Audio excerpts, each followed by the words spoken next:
Primeira leitura. Profecia de Jonas. Este desfecho causou em Jonas profunda mágoa e irritação. Orou então ao Senhor, dizendo: Peço-te, me ouças, Senhor. Não era isto que eu receava quando ainda estava em minha terra? Por isso antecipei-me, fugindo para Tarsis.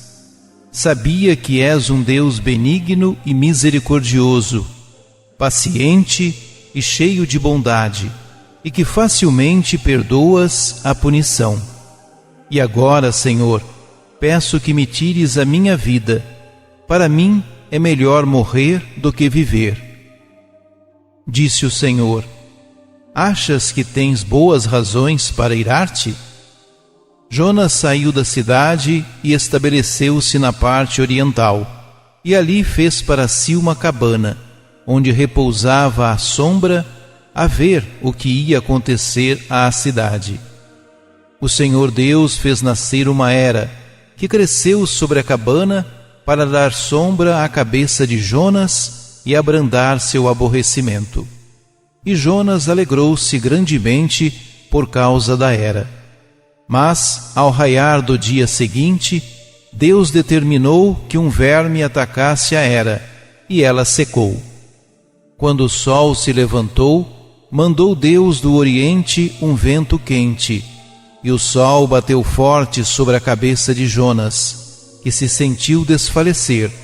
Teve vontade de morrer e disse: Para mim é melhor morrer do que viver. Disse Deus a Jonas: Achas que tens boas razões para irar-te por esta era? Sim, respondeu ele, tenho razão até para morrer de raiva. O Senhor replicou-lhe: Tu sofres por causa desta planta, que não te custou trabalho e não fizeste crescer, que nasceu numa noite e na outra morreu. E eu não haveria de salvar esta grande cidade de Nínive, em que vivem 120.000 seres humanos que não sabem distinguir a mão direita da esquerda e um grande número de animais? Palavra do Senhor.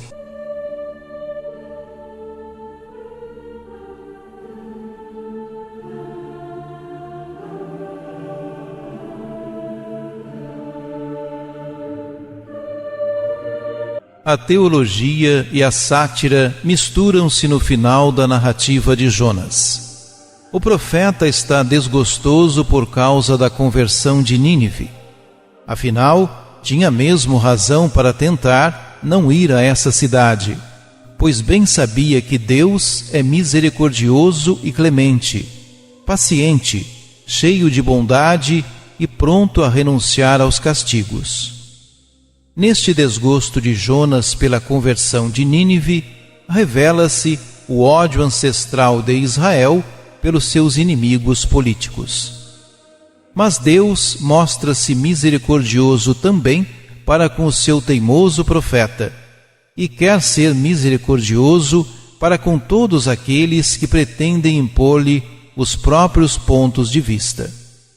Deus converte o seu profeta dissidente, recorrendo às astúcias pedagógicas que o seu domínio sobre a natureza lhe permite. O livro termina com um desafio que continua atual. E não hei de eu compadecer-me da grande cidade de Nínive, onde há mais de 120.000 pessoas que não sabem distinguir entre a sua mão direita e a sua mão esquerda e um grande número de animais? Não é Deus livre de atuar de acordo com os seus critérios? Teria que sujeitar-se aos de Jonas. Pode Deus ficar insensível diante da sorte do homem, ainda que viva afastado dele? Dos pequenos sofrimentos pessoais, como os que a seca do ricino causa a Jonas, havemos de passar aos sofrimentos bem maiores da humanidade, e não nos escandalizar por Deus querer usar de amor misericordioso para com todos.